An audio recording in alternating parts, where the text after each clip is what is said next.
Chers étudiants, bonjour. Dans cette vidéo, on va voir donc quelques exercices de la série Travail et énergie d'un poids matériel.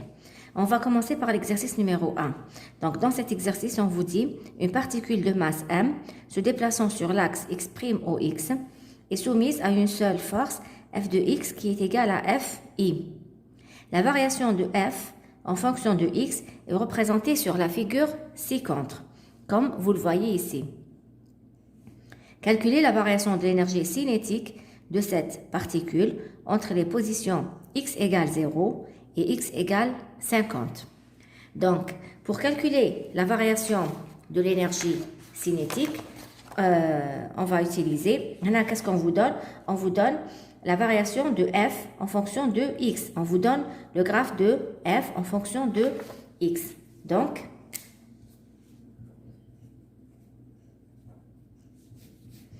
on va commencer. On vous dit donc la variation de l'énergie cinétique. Je sais que la variation de l'énergie cinétique delta de EC entre le point A et le point B, c'est égal à quoi? C'est égal à W de F entre le point A et le point B. Tel que quoi? Tel que WF entre le point A et le point B, c'est égal à l'intégrale de F dr entre le point A et le point B. On remarque ici, sur le graphe, que la variation de f n'est pas la même pour x allant de 0 jusqu'à 50 mètres. Donc, regardez là, elle est linéaire. Après, elle est constante. Donc, là, c'est une droite qui passe par l'origine. Après, c'est une constante. Et là, entre 40 et 50 mètres, la fonction f s'annule. Donc, la variation de delta de EC total, donc delta de EC entre le point A et le point B, c'est égal à, on va séparer les graphes. Donc, on va séparer le graphe en trois parties. Entre 0 et 10, on est la première partie. Entre x et 40, entre 10 et 40, on est la deuxième partie. Et x variant entre 40 et 50, la troisième partie. Donc, ce sera delta de EC entre 0 et 10 plus delta de EC entre 10 et 40 plus delta de EC entre 40 et 50. Donc, delta de EC entre 0 et 10, c'est égal à l'intégrale de f d de x entre 0 et 10. Parce que f varie en fonction de x. On vous dit ici, f de x est égal à fi. Et donc, f n'a pas de composante suivant y et n'a pas de composante suivant z. Plus, donc, l'intégrale de f d de x entre 10 et 40, plus l'intégrale entre 40 et 50 de f d de x. Donc, là, pour trouver Hadia, là, on avait f d de r. Je rappelle qu'on a f d de r entre a et b. Donc, ça, c'est quoi? C'est l'intégrale de fx d de x plus l'intégrale de fy d de y plus fz d de z. D'accord? Donc, là, ça sera l'intégrale de fx d de x entre xa et xb plus l'intégrale de fy d de y entre ya et yb plus l'intégrale de fz d de z entre za et zb. Dans notre cas, f dépend de x. Donc, je n'ai pas de composante suivant y, je n'ai pas de composante suivant z. Donc, il va me rester uniquement fx d de x. Fx d de x qui est aussi égal à f. Parce que vous voyez ici que f de x est égal à f. Voilà. C'est pour ça que j'ai mis directement f d de x. Voilà. Donc, l'intégrale de f d de x entre... pour x variant entre 0 et 10, l'intégrale d'une fonction, ce n'est rien d'autre que l'aire sous la courbe. Donc, entre 0 et 10, ça sera l'aire de ce triangle-là. D'accord? Donc, est égal à delta de EC entre A et B. Donc, l'intégrale de f d de x pour x variant entre 0 et 10, x variant entre 0 et 10, ça sera le triangle. L'aire de ce triangle assuré. Donc, le triangle, il y a la base fois la hauteur divisée par 2. القاعدة في الارتفاع تقسيم 2. Donc, la base qui est égale à 10. La base, c'est 10. Fois la hauteur qui est égale à 1, que je divise par 2. Plus, donc, l'intégrale de f des 2x entre 10 et 40. Entre 10 et 40, ça sera le rectangle. D'accord? Le rectangle, il y a la hauteur, la largeur fois la longueur. Donc, ça sera 40 moins 10, ça fait 30 fois 1. D'accord? Plus l'intégrale entre 40 et 50. L'intégrale entre 40 et 50 est égale à 0. Pourquoi? Parce que f est nul entre 40 et 50. Voilà. Donc, tout calcul fait, vous allez trouver 10 sur 2, ça fait 5, plus 30, ça fait 35 joules.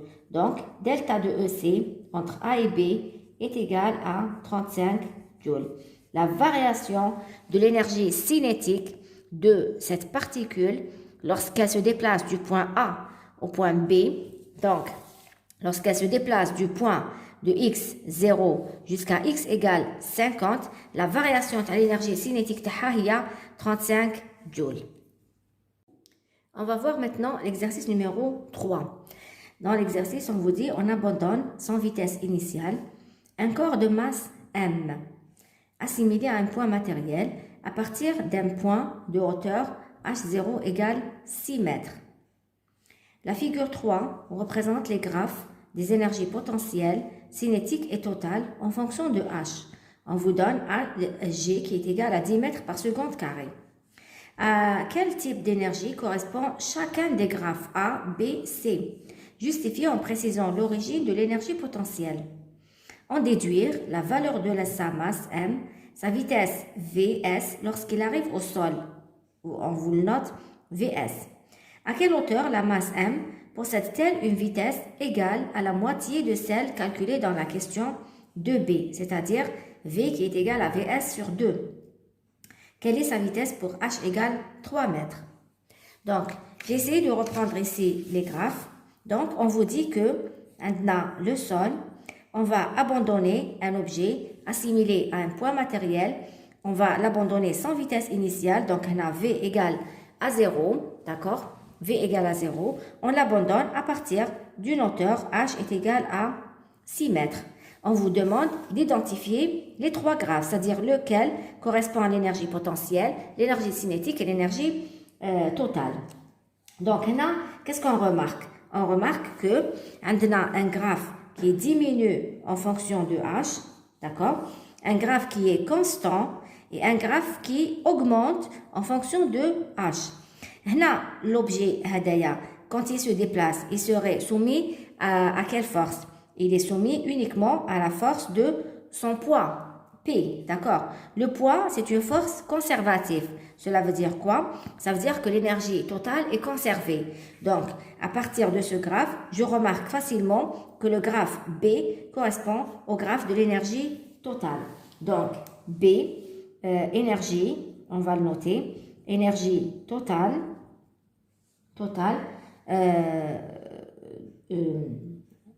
énergie totale, on va dire, car P est une force conservative.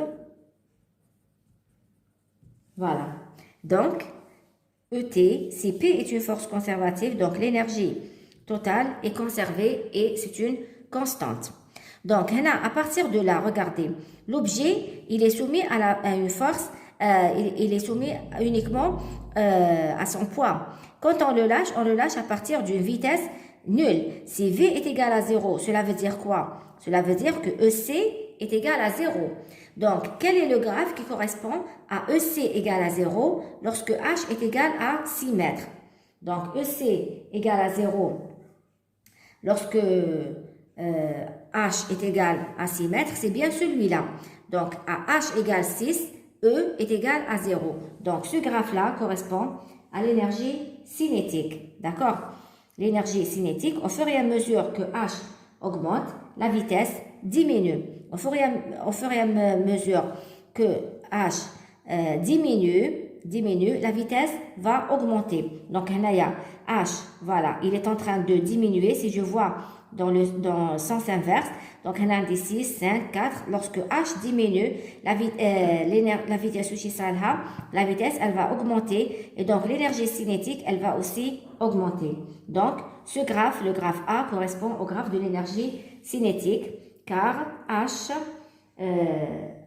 augmente, plutôt lorsque H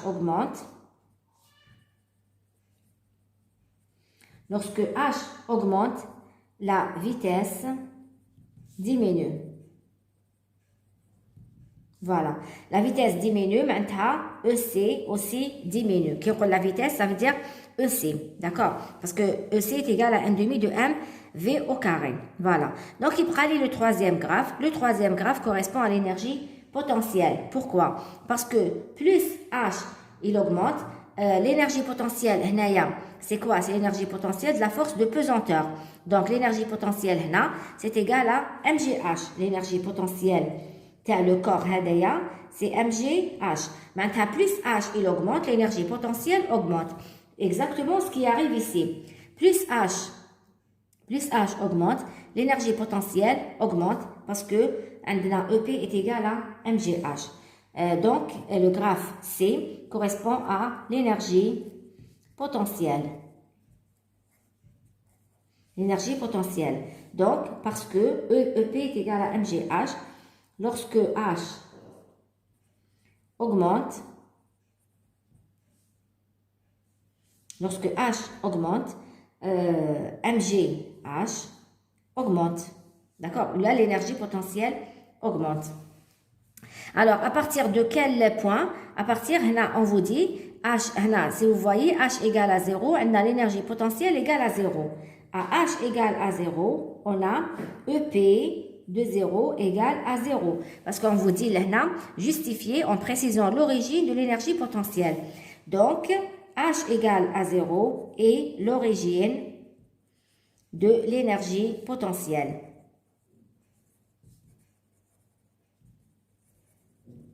Voilà. La deuxième question, on vous dit, on déduire la valeur de sa masse.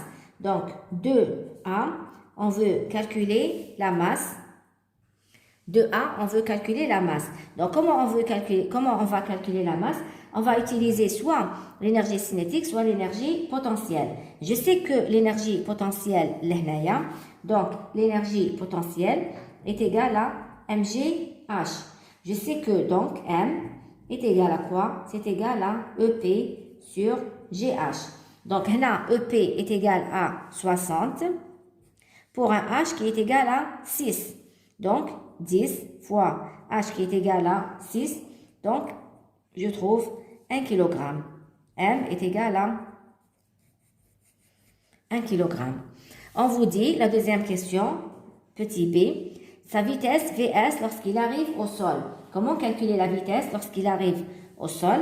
Donc, Vs, on va utiliser le graphe de l'énergie cinétique. EC est égal à quoi? C'est égal à 1 demi de V au carré. Donc, quand il arrive au sol, ça veut dire, quand il arrive au sol, donc H égale à 0. Donc, ceci correspond à V au carré qui est égal à 2 EC sur M. Donc, V qui est égal à racine de 2 EC sur M. Donc, quand il arrive au sol, H est égal à 0. Donc, je regarde sur le graphe de l'énergie cinétique. H égale à 0 correspond à une énergie de 60 joules. Donc, Vs correspond à 2 fois 60. Je divise par M qui est égal à 1, bien sûr, sous la racine. Là, ça vous fait la racine de 120 qui est égale à 10,95 mètres par seconde. Donc, Vs, il y a 10,95 mètres par seconde. Maintenant, pour la troisième question, on vous dit à quelle hauteur la masse M possède-t-elle une vitesse égale à la moitié de celle calculée dans la question 2b, c'est-à-dire V est égal à Vs sur 2. Donc, on cherche à trouver la hauteur H pour V est égal à Vs sur 2. Donc d'abord, on va calculer cette valeur de la vitesse. Vs est égal à 10 sur 95. Donc Vs sur 2, ça me fait 10,95 sur 2, qui est égal à 5,475 mètres par seconde. Donc, on veut trouver la hauteur qui correspond à cette vitesse. Donc, à partir de cette vitesse, qu'est-ce que je vais faire? Je vais calculer l'énergie cinétique. L'énergie cinétique correspondante, c'est 1 demi de mv au carré, qui est égal à 1 demi m qui est égal à 1, où le v est 5,45 au carré. Donc, ça vous fait 1 demi de 1 fois 5,475 au carré. Donc, EC, je trouve que EC est égal à 15 joules. Maintenant, il faut trouver l'énergie potentielle parce que la hauteur H nous rapporte l'énergie potentielle. Donc, l'énergie totale est égale à l'énergie potentielle plus l'énergie cinétique. Cela veut dire que l'énergie potentielle est égale à l'énergie totale moins l'énergie cinétique. L'énergie totale, je peux la trouver à partir du graphe, puisqu'il s'agit d'une force conservative, maintenant l'énergie est conservée. Donc l'énergie totale est égale à 60 joules. Donc 60 moins 15 qui me donne 45 joules. L'énergie potentielle est égale à 45 joules. Donc l'énergie potentielle qui est égale à mgh. Cela veut dire que H est égal à EP sur mg. Voilà. Donc, H est égal à EP qui est 45 sur M qui est égal à 1 ou J qui est égal à 10. Donc, 45 sur 10 qui me donne 4,5 mètres. Donc, H est égal à 4,5 mètres. Voilà. Après, dans la quatrième question, on vous demande quelle est sa vitesse pour h égale à 3. Maintenant, dans la question 3, on avait h et on demande la vitesse. Et maintenant, quelle est la vitesse pour h égale à 3? Donc, quatrième question, h égale à 3 mètres, quelle est la vitesse? Donc, pour h égale à 3, qu'est-ce que je vais faire? Je vais calculer l'énergie potentielle qui est égale à mgh, qui est donc égal à 1 fois 10 fois 3, qui est égal à 30 joules. À partir de là, pour remonter à la vitesse, je dois trouver l'énergie cinétique. Donc, l'énergie cinétique, c'est égal à l'énergie totale moins l'énergie potentielle. Donc, l'énergie totale qui est égale à 60 moins l'énergie potentielle qui est égale à 30. Et ça me fait un résultat de 30 joules. À partir de là, je sais que l'énergie cinétique est égale à 1 demi de m v au carré. Donc, cela veut dire que la vitesse est égale à 2 fois l'énergie cinétique. Je divise par m sous la racine, qui me donne donc une valeur de 2 fois EC qui est égal à 30. Je divise par 1, ça me donne 7,75 mètres par seconde. Donc, pour h égale à 3 mètres, j'ai bien une vitesse qui est égale à 7,75 mètres par seconde. On va faire maintenant l'exercice numéro 4. L'exercice dit, donc, on considère un satellite de masse petit m qui est égal à 1000 kg. Décrivons une trajectoire elliptique autour de la Terre de masse mt, m grand T, comme vous le voyez sur la figure. On appelle r la distance entre le satellite et le centre de la Terre, O. Donc, voici le centre de la Terre, O. Et voici le satellite de masse petit m. Représentez qualitativement au point A et au point P la force gravitationnelle Fg exercée par la Terre sur le satellite et les vecteurs vitesse VA et VP du satellite. Deuxième question, l'énergie mécanique totale du satellite est donnée par cette expression qui est égale à moins G m de la Terre, la masse du satellite sur 2A, où A est le demi-grand axe qui est égal à AP sur 2. Le demi-grand axe de l'orbite et G, c'est la constante de gravitation. Rappelez l'expression donc de l'énergie potentielle EP du satellite en fonction des mêmes paramètres, donc en fonction de G, grand M et petit r. On prend EP de l'infini égale à 0, l'origine des énergies potentielles. Établir l'expression de l'énergie cinétique EC du satellite en fonction de grand G, la masse de la Terre, A et petit r. En déduire l'expression de la vitesse V du satellite en fonction des mêmes paramètres.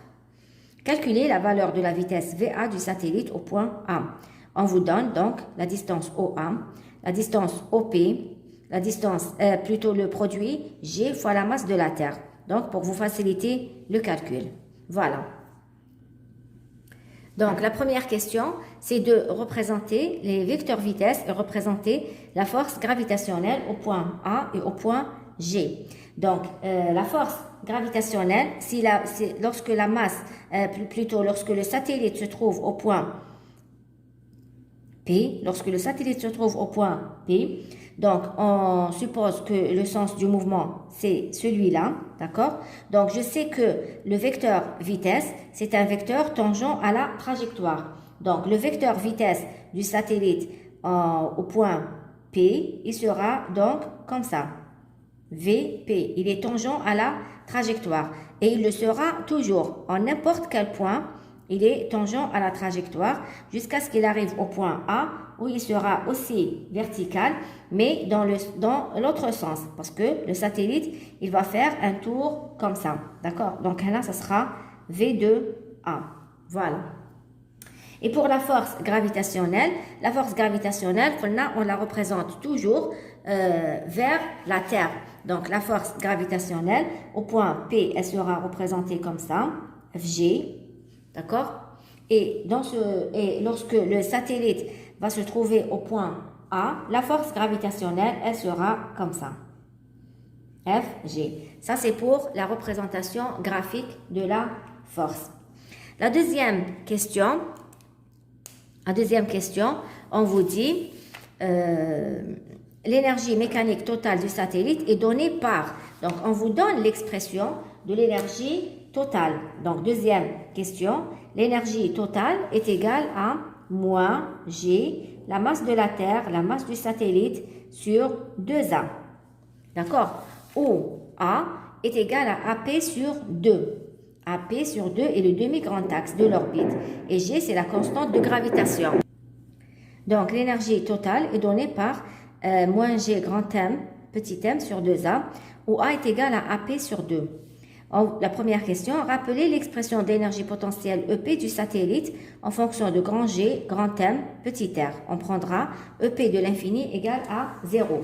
Donc, on vous demande de rappeler, alors 2A, rappelez donc l'énergie potentielle, c'est égal à quoi? Son expression, c'est moins G, la masse de la Terre, la masse du satellite, que je divise par petit r. D'accord? Voilà.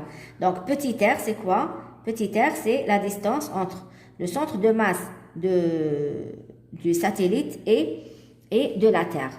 Donc, après, dans la question petit b, on vous dit, donc, établir l'expression de l'énergie cinétique EC du satellite en fonction de grand G, la masse de la Terre, petit a et petit r. En déduire l'expression de la vitesse V du satellite en fonction des mêmes paramètres. Donc, je sais que l'énergie cinétique, elle est égale à quoi? C'est l'énergie totale moins l'énergie potentielle. D'accord? Sachant que l'énergie totale est égale à l'énergie cinétique plus l'énergie potentielle. Donc, l'énergie cinétique est égale à l'énergie totale moins l'énergie potentielle. L'énergie totale, elle est bien donnée. Moins G, la masse de la Terre, petit m, sur 2A. Et la masse de l'énergie potentielle est égale à moins G. Donc, le moins mal moins, ça va me donner G, la masse de la Terre, petit m, sur R. Donc, c'est ce qu'on vous demande en fonction de G grand M, A et R. Donc, G grand M, petit m, A et R. Donc, ce sera, alors, je peux faire sortir le moins G, la masse de la Terre, petit m, en facteur. Il va me rester donc 1 sur 2A moins 1 sur R. Voilà. Donc, après, on vous demande, donc ça c'est pour l'énergie cinétique. Ça c'est pour l'énergie cinétique du satellite. Maintenant, pour l'expression de la vitesse, je sais que l'énergie cinétique est égale à quoi? C'est égal à 1 demi de m v au carré. Donc, 1 demi de m v au carré qui est égal à moins g, la masse de la Terre m, 1 sur 2a moins 1 sur r. Cela veut dire quoi? Donc, M, je peux le simplifier avec M. Donc, cela veut dire que V au carré est égal à moins 2G, grand M, petit m, 1 sur... Il n'y a pas de petit m, pardon. Il n'y a pas de petit m. La masse de la Terre, il n'y a pas de petit m. Donc, moins G, moins 2G, grand M, 1 sur 2A, moins 1 sur R. Donc, V, c'est égal à quoi? C'est 2 fois G, la masse de la Terre, 1 sur 2A, moins 1 sur R, bien sûr, avec un signe moins Serge, le tout que je prends sous la racine. La dernière question, on vous dit, calculez la valeur de la vitesse V de A du satellite au point A. Et on vous donne donc OA. OA, c'est donc égal à, lorsque le satellite il se trouve là, ça veut dire que R est égal à OA. Donc, la vitesse du satellite, donc calcul de V de A. Donc, ça sera alors, je vais utiliser bien sûr l'expression Hadia. D'accord? Alors, dans ce cas-là, l'expression que j'ai trouvée. Donc, dans ce cas-là, le petit a, Hada, il faut d'abord commencer par le calculer. Le petit a, c'est égal à AP sur 2, qui est donc égal à, regardez, c'est égal à AP sur 2. Là, qu'est-ce qu'on nous donne? On nous donne AO et on vous donne OP. Donc, AP, c'est égal à AO. Donc, AP, c'est égal à AO plus OP. D'accord? C'est égal à AO plus OP. Bien sûr que je divise par 2. Donc, là, c'est égal à AO. Plutôt OA ou la AO, c'est la même chose. C'est donc 41 400 km plus OP qui est égal à 6 750 que je divise par 2. Donc, on a tout calcul fait. Vous allez trouver 24 075 km. D'accord, kilomètres, qui est donc égal à 24 075, 10 puissance 3 mètres. Bien sûr, il faut convertir en mètres. Voilà. Maintenant, pour R, parce que dans l'expression de V, j'ai besoin de G fois MT. Le produit G fois MT, il a déjà été donné. D'accord? Donc, il me reste à calculer le petit a et le R. Le A, le petit a, je l'ai calculé. Il me reste à calculer le R. Le R, c'est quoi? Le R, c'est... ce n'est rien d'autre que OA. Pourquoi? Parce que le R, c'est la distance du satellite jusqu'au centre de la masse. Lorsque le satellite se trouve au point A, ça veut dire le RTR ou AO. Donc, R est égal à AO, qui est égal à 41 400 km. C'est donc égal à 41 400, 10 puissance 3 mètres. Et donc là, je peux faire le calcul de la vitesse. Donc, le calcul est simple. Il suffit de remplacer la valeur de GMT qui est égal à 4,022 10 puissance 14 mètres cubes par seconde carré. Il suffit de remplacer GMT par sa valeur, remplacer A par sa valeur et le R aussi. Prendre bien sûr la racine sans oublier le signe moins. Tout calcul fait, vous allez trouver que V de A est égal à 1650,43 mètres par seconde. On va voir maintenant l'exercice numéro 6. Dans cet exercice, on vous dit un objet de masse M qui est égal à 2 kg est lâché sans vitesse initiale du point O d'un plan incliné, mustawi ma'il, d'un angle alpha est égal à 30 degrés par rapport à l'horizontale. Voir la figure 6. Le contact objet-plan est lisse dans la partie OA. Donc, lisse, c'est un mot clé que je dois souligner. Et il est caractérisé par les coefficients de frottement statique mu_S égale 0,5 et mu_D égale 0,4 dans la partie AB. Donc, la partie OA est lisse, la partie OB est rugueuse. Représentez qualitativement les forces appliquées à cet objet dans les parties OA et AB. Deuxième question, déterminez la vitesse VA de l'objet lorsqu'il arrive au point A. Petit b, déterminer l'expression de l'énergie mécanique totale au point A et au point B. Et la dernière question, en déduire la vitesse VB de l'objet au point B. Donc, j'ai repris le schéma ici. La première question vous demande de représenter qualitativement les forces. Une représentation qualitative, ça veut dire une représentation sans échelle. Donc, si je dois représenter les forces qui agissent sur l'objet au point OA, donc l'objet il est là, d'accord? L'objet de masse M, lorsqu'il est sur la partie OA, cette partie est lisse. Si elle est lisse, ça veut dire qu'il n'y a pas de frottement. Donc, la force, les seules forces qui agissent sur cet objet, on a bien sûr le poids, d'accord? On a la force de contact C. La force de contact C, elle a deux composantes. Elle a la fonction, la composante parallèle et la composante perpendiculaire. La composante parallèle, c'est quoi? C'est les forces de frottement. Donc, dans la partie OA, il n'y a pas de frottement. S'il n'y a pas de frottement, ça veut dire que la composante C parallèle est égale à 0. Donc, qu'est-ce qui va me rester? C est égal à C perpendiculaire. Bien sûr, avant de représenter, j'ai oublié de vous dire, il faut toujours représenter le sens du mouvement. Il faut toujours commencer par représenter le sens du mouvement. Voilà. Donc, on a représenté la force P. On a la force C, elle n'a pas de composante suivant. Elle n'a pas de composante parallèle. Pourquoi? Parce qu'il n'y a pas de frottement. Donc, C est égal à C perpendiculaire. Donc, C, je commence la représentation depuis le sol, maintenant depuis le contact. Donc, C, Jenny Agda, une force C perpendiculaire. Voilà. Ça, c'est dans la partie OA. Maintenant, dans la partie OB, les choses ne sont plus pareilles. Pourquoi? Parce que dans la partie OB, regardez, j'ai mis la partie, elle est hachurée comme ça pour dire qu'il y a des frottements. Donc, l'objet, il est là, il est posé ici, dans la partie OAB où il y a frottement. Donc, quelles sont les forces appliquées sur cet objet? Bien sûr, le sens du mouvement à la homina. Donc, le poids. Le poids, c'est toujours une fonction verticale, toujours dirigée vers le bas. Donc, dans ce cas-là, donc, elle est dans la partie OA. Maintenant, dans la partie AB, toujours la force de contact C, elle a une composante perpendiculaire et une composante parallèle. La fonction, pourquoi je dis fonction? La composante parallèle, la signification physique de la composante parallèle, représente la force des frottements.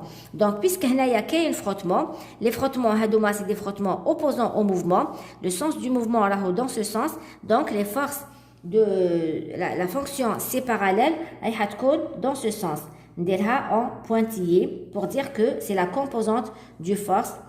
C'est la composante de la force de contact. Donc, C parallèle, elle est comme ça. C parallèle, je la représente aussi par des pointillés. Donc, AD, C perpendiculaire. Et donc, C qui est égal à C parallèle plus C perpendiculaire, elle a une force dans ce sens, comme ça. Donc, la fonction C dans la partie AB, elle est représentée comme ça. Donc, elle n'est pas perpendiculaire parce qu'il y a les forces de frottement. Voilà. Donc, la question 2A, on vous dit déterminer la vitesse VA de l'objet lorsqu'il arrive au point A.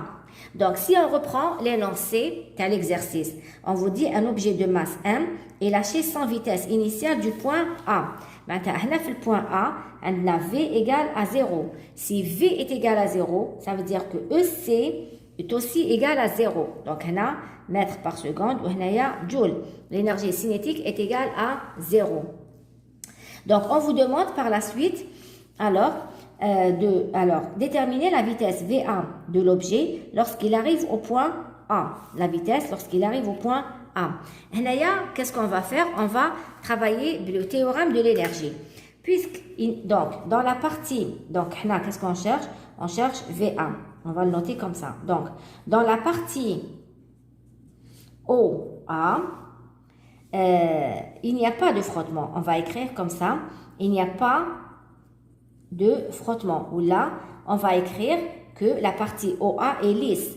S'il n'y a pas de frottement, ça veut dire quoi? Ça veut dire que l'énergie totale entre le point O et le point A est égale à une constante.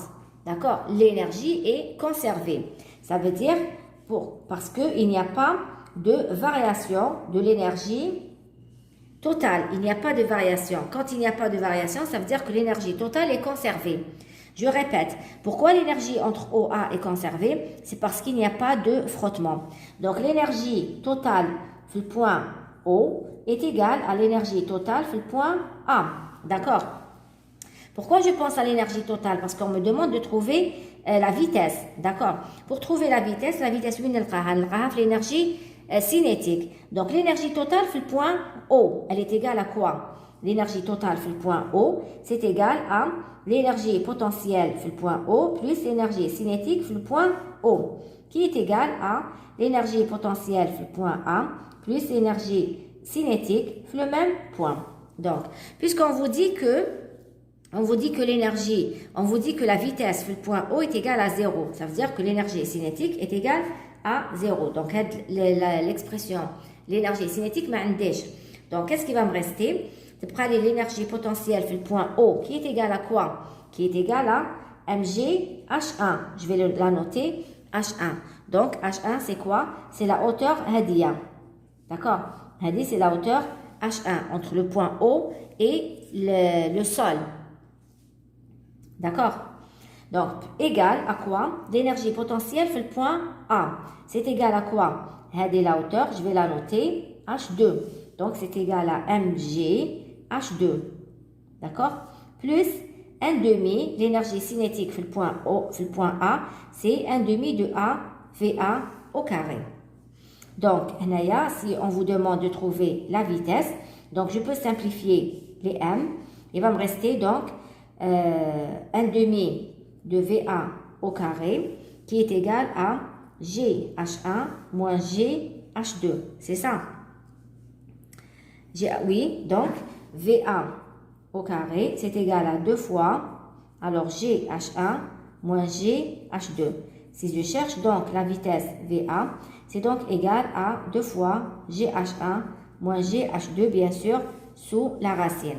C'est quoi H1 et H2? Pour trouver H1 et H2, je dois utiliser le sinus, parce que on a la distance OA et OB. On vous donne ici la distance OA et AB. On vous donne la distance OA et AB. Donc, sinus alpha, c'est égal à quoi? Sinus alpha, c'est égal à H1 sur OB, d'accord? Qui est aussi égal à H2 sur AB. Cela veut dire que H1 est égal à OB sinus alpha et H2 qui est égal à AB sinus alpha. Donc, si je remplace ici les valeurs de H1 et H2 dans l'expression de VA, je trouve que VA est égal à 2 fois. Je peux aussi faire sortir le G en facteur. Qu'est-ce qui va me rester? H1 qui est égal à OB sinus alpha moins AB sinus alpha. Bien sûr, sous la racine. Autrement dit, VA, je peux aussi faire sortir le sinus alpha en facteur. Il prend les 2G sinus alpha. 2G sinus alpha. Donc, OB moins AB, bien sûr, sous la racine. Voilà. Voilà. Si je fais une application numérique, ça sera alors VA qui est égal à 2 fois, alors, G, 2 fois G, donc G, on ne nous donne pas la valeur de G, donc on va la prendre égale à 10, juste pour faire les calculs. Donc 2 fois 10 fois sinus 30 degrés. Donc OB, regardez, OB moins AB, ce n'est rien d'autre que OA.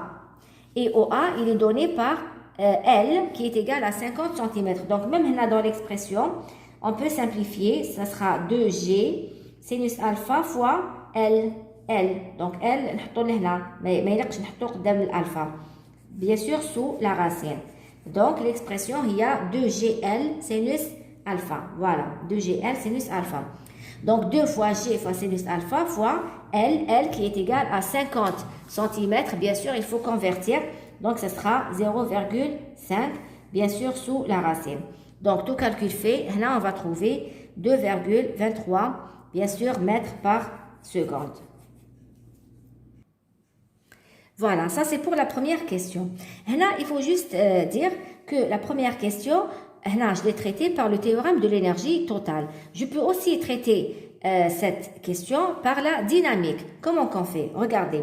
On dit le plan théorique. Donc, toujours la partie. Donc, je vais représenter juste la partie qui m'intéresse, la partie OA. D'accord? L'objet qui est là, posé sur la partie OA. Quelles sont les forces appliquées sur l'objet? On dit P, on dit la force C. D'accord? Donc, la somme, donc on va mettre l'hnaya, deuxième méthode. Donc, pour vous dire que je peux traiter la même question, soit par l'énergie, soit par la dynamique. Donc, deuxième méthode, somme des forces, je vais appliquer le principe fondamental, le principe de la relation fondamentale de la dynamique. Donc, somme des forces est égale à MA. Quelles sont les forces appliquées à cette particule ou là cet objet? C'est quoi? C'est P plus C est égal à MA. D'accord? Je vais projeter maintenant sur l'axe parallèle et sur l'axe perpendiculaire. Donc, la fonction C, elle est déjà sur la perpendiculaire. Le alpha, je le trouve ici. D'accord? Donc, Hadia, c'est quoi? C'est P sinus alpha. Ou Hadi, c'est la composante P cosinus alpha. Donc, sur le parallèle, on dit P sinus alpha, bien sûr, le sens du mouvement. Donc, on dit P sinus alpha est égal à MA. Et sur le perpendiculaire, on dit P cosinus alpha est égal à C. La deuxième relation ne m'intéresse pas, voilà, parce que là, je cherche l'accélération A. Donc, à partir de la première, on dit P qui est égal à MG. Donc, MG, pardon, sinus alpha. MG sinus alpha est égal à MA. Je simplifie le M مع le M, يبقى لي A est égal à G sinus alpha. Voilà, c'est ce qu'on trouve. Maintenant, qu'est-ce qu'on va faire? On va essayer de trouver la vitesse VA par la relation que vous avez l'habitude d'utiliser في lycée. يسموها محذوفية الزمن. Donc, VA moins VO, la relation هذيك. Donc, VA, voilà, VA au carré moins VO au carré, d'accord? VA au carré moins VO au carré, c'est égal à quoi? C'est égal à 2 fois A fois la distance OA, d'accord? Donc, je sais que V de O est égal à 0 parce que il démarre sans vitesse initiale. Donc, هذه ما عنديش. واش تولي عندي؟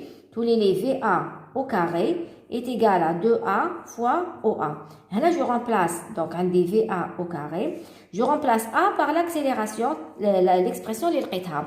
Donc, c'est 2A, il y a G sinus alpha, d'accord, fois OA. Ou OA, c'est quoi?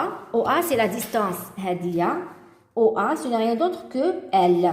Donc, je trouve bien VA au carré, c'est égal à 2GL sinus alpha. Cela veut dire que VA est égal à 2GL sinus alpha, bien sûr, sous la racine. Voilà, vous voyez que on trouve exactement la même expression, que ce soit en utilisant le théorème de l'énergie ou là, en utilisant la dynamique. La deuxième question, plutôt la 2B, question 2B, on vous dit déterminer l'expression d'énergie mécanique totale au point A et au point B. Donc, on cherche l'énergie totale sur le point A et on cherche l'énergie totale sur le point B. C'est ça. Donc, l'énergie totale sur le point A, c'est égal à quoi? L'énergie totale, c'est toujours égal à l'énergie potentielle plus l'énergie cinétique. Donc, l'énergie potentielle sur le point A plus l'énergie cinétique sur le point A. Donc, l'énergie potentielle au point A est égale à quoi? L'énergie potentielle sur le point A, c'est égal à 1 demi, plutôt, l'énergie cinétique. Donc, c'est égal à mgh, ce qu'on a noté, on a noté H2. C'est égal à mgh2, l'énergie potentielle, plus l'énergie cinétique, le point A, l'énergie cinétique au point A, c'est égal à 1 demi de m v de A au carré. Ça, c'est l'expression. Vous voyez, il demande l'expression de l'énergie mécanique totale au point A et au point B. Maintenant, l'énergie totale au point B, c'est égal à quoi?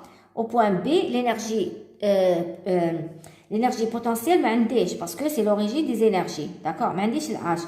Donc, ça sera directement égal à l'énergie cinétique au point B qui est égal à 1 demi de m VB au carré.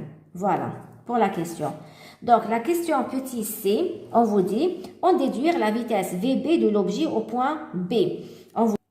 Maintenant, pour calculer la vitesse au point VB, qu'est-ce qu'on va faire? Donc, ça c'est pour la question petit c. Maintenant, l'énergie totale au point A.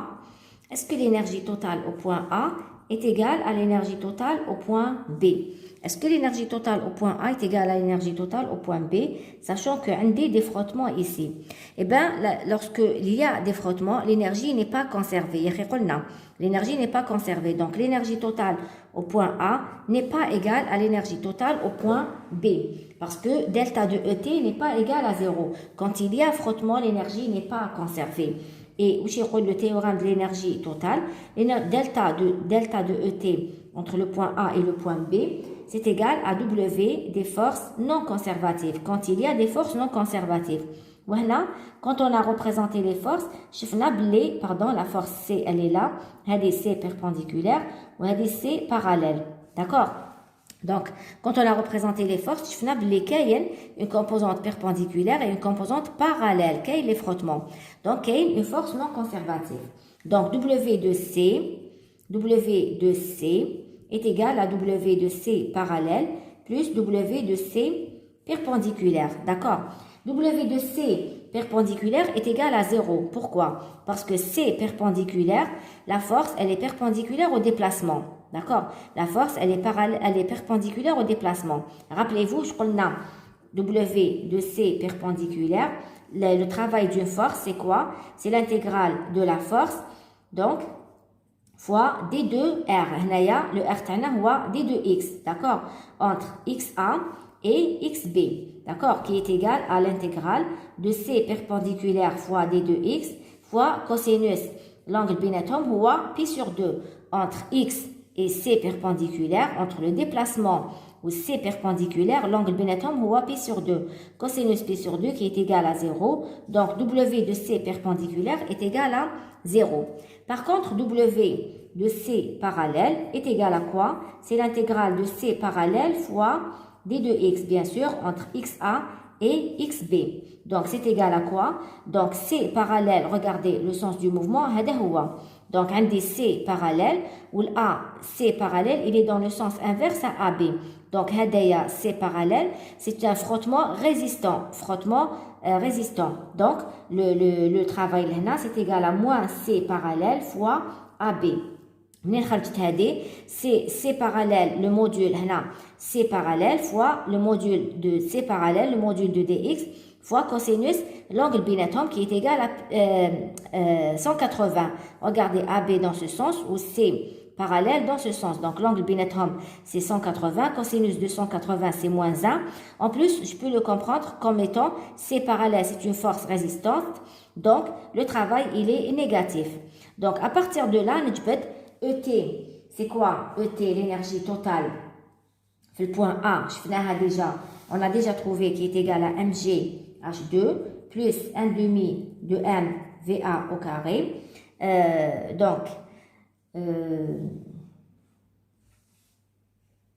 هنا لازم ندير d'abord ET le point B moins ET au point A. Voilà. Donc l'énergie totale au point B moins l'énergie totale au point A. D'accord?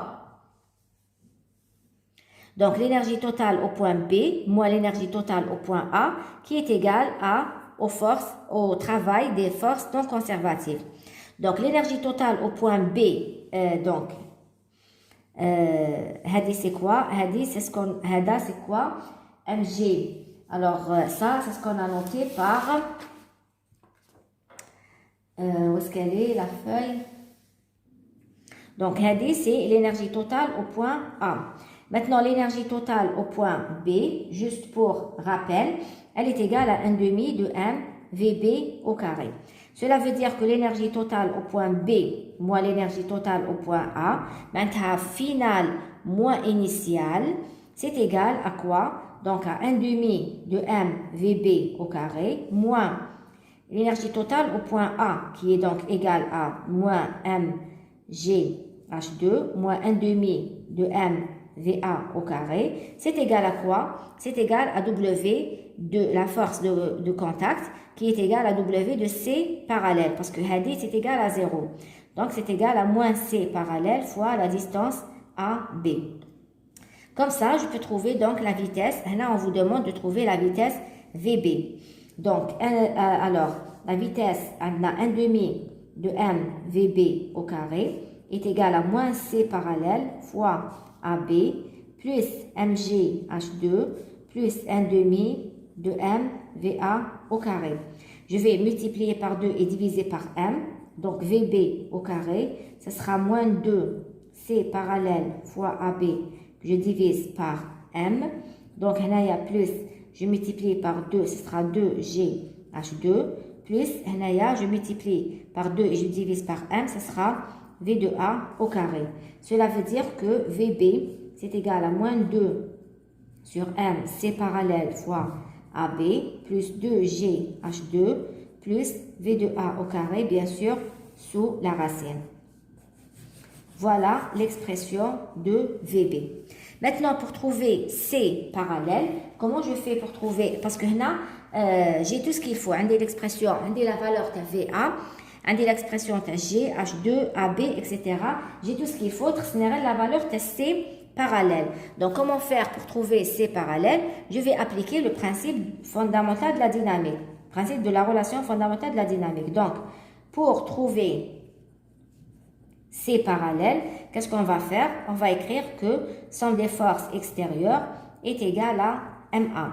Cela veut dire que P plus C est égal à MA. D'accord? Si je projette donc sur le parallèle et sur le perpendiculaire, donc on a bien sûr P sinus alpha, ou ce sera P cosinus alpha. Donc, ce sera égal à, donc, moins C parallèle plus mg sinus alpha, mg il y a P, donc mg sinus alpha, égale à MA. Ou un D sur la perpendiculaire, un D C perpendiculaire est égal à mg cosinus alpha. Maintenant, pour trouver C parallèle, qu'est-ce que je vais faire? Je vais utiliser le coefficient de frottement dynamique, mu D, qui est égal à C parallèle sur C perpendiculaire. Donc, C perpendiculaire, C parallèle perpendiculaire qui est égal à mg cosinus alpha, ou C parallèle qui est égal à mg sinus alpha moins MA. Donc, si je simplifie les M, il va me rester donc